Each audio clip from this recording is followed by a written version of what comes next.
తెలుగు ఇండస్ట్రీలోనే కాదు, తెలుగు రాష్ట్ర రాజకీయాల్లోనూ పవన్ కళ్యాణ్ గారు ఒక సంచలనంగా చెప్పవచ్చు.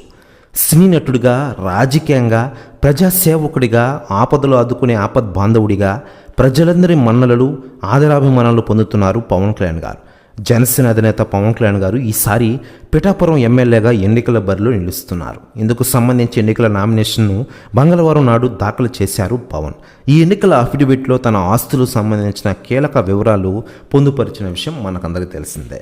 ఇక ఇదిలో ఉండగా పవన్ కళ్యాణ్ గారి పిఠాపురం గెలుపుపై రాజకీయ నాయకులు, సెలబ్రిటీలు ఎప్పటి నుంచో స్పందిస్తూ ఉండగా తాజాగా నందమూరి నరసింహం బాలయ్య గారు స్పందించారట.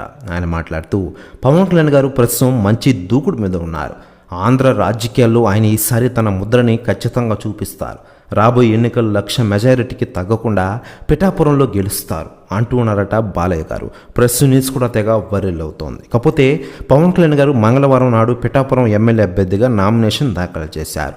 నామినేషన్ అనంతరం మీడియాతో మాట్లాడిన పవన్ ప్రజలకు ప్రత్యేక నమస్కారాలు తెలియజేశారు. 5 ఏళ్ల అరాచక ప్రభుత్వానికి చమరగీతం పాడేలా నామినేషన్ వేశారని అన్నారు. ప్రజలు ఆశీర్వదించాలని, ఎన్నికల్లో గెలుపు ఖాయమన్నారు. ఈ ఎన్నికల్లో 2047 తరానికి చాలా కీలకం అని పేర్కొన్నారు.